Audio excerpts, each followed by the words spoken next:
I am humbled by the people of this community. It has been such a pleasure serving Scottsdale. The talent in this community, the heart in this community is simply amazing. You guys make me laugh, you make me cry, you make me think, you make me a better person. And that's really the foundation of our democracy, isn't it? It's about working together, listening to each other, and doing things so that we can all thrive and all be safe. And so I absolutely want to second my colleague's motion. If there is a problem with our diversity, equity, and inclusion department, let me tell you, yeah, we've had it. It was called something else. You don't like the name, folks? Change the name. Don't change the process. Don't change the belief in it.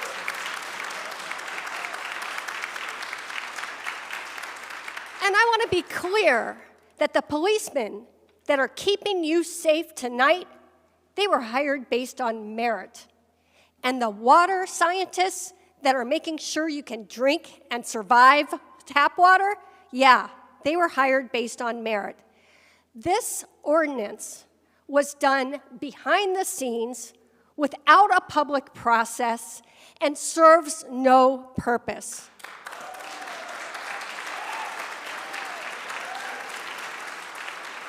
The claim by my colleagues that they desire to have merit-based hiring, I got good news for everybody who wrote, and we heard from hundreds of people. And the few people who wrote in support of the ordinance, what did they say? They said, we demand merit-based hiring. I got good news for you. For as long as I have been in Scottsdale, and for long before that, this city has been a merit-based hiring city. And what about the training that is so offensive? Let's talk about that training. Our community programs include dinner and dialogue. That certainly sounds poisonous. We support community diversity partners and multi-city regional unity festival and walk, and the Mayor's Committee on Employment of People with Disabilities. Those are the programs that are at risk today for political gains because somebody up here didn't understand how the city operates, how the programs we have in place, and we're willing to risk it for some kind of political gain.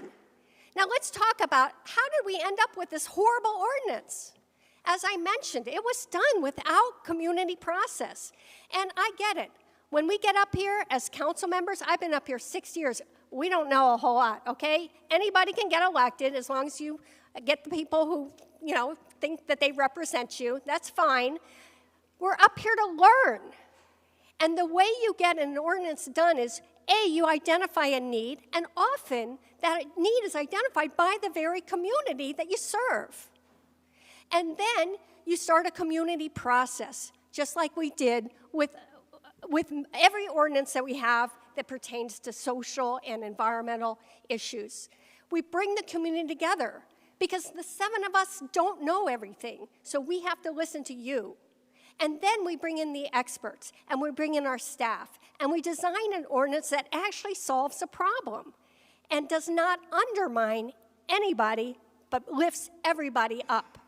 That was not done. Let me tell you something else. We have work study sessions. I have spent more time in the last 6 years at work study sessions. A work study session is an informal way for this city council to discuss issues because we have to do it in a public process, but we can't just vote on something without hearing about each other. So that's the purpose of a work study session. There have been no work study sessions. Nobody on this council who supported this ordinance asked me my opinion, asked me about my life's experience, nor did they ask you about yours. This is an ordinance that is aimed at accomplishing nothing and solving problems that never existed, and sadly sends a message to the world that this international destination is not open for all. There is not one policy at the city of Scottsdale that will change if this ordinance is passed, but the downside risks are endless. We are better together. We are better when we have an Office of Diversity because it enables us to educate the public, create events where people meet people they would otherwise not meet, and it ensures that the people we hire are the best and the brightest. You cannot say you support diversity, you support inclusion, you support keeping Scottsdale open for all, and vote for this ordinance. You know, I've been told, I hate being called a politician, and I've been told that there's a difference between politicians and leaders. Politicians say one thing and do another, and leaders deliver what they say, and they deliver for the people they represent. I encourage my colleagues, if they have concerns, they should support my colleagues' motion. We should have community meetings. We should discuss the dangers of DEI that one of our speakers mentioned. None of those exist here in the city, but if they do, let's have those community meetings. Let's have the work study session. Find those problems and root them out, as my colleague said. I just want to end with a photo that already appeared on previously with us. There we go. This is Scottsdale for All.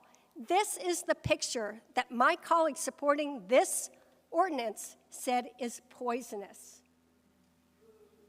This is not who we are as a community. And again, I'll give my colleagues who are new to this council some space. There's a lot to learn when you become a council member. Please support the motion on the table. Let's continue this discussion. Let's truly root out problems if there are any and find ways to make this better. And again, you don't like the name of the department? We can change that. Let's not change the values that it stands for. Thank you.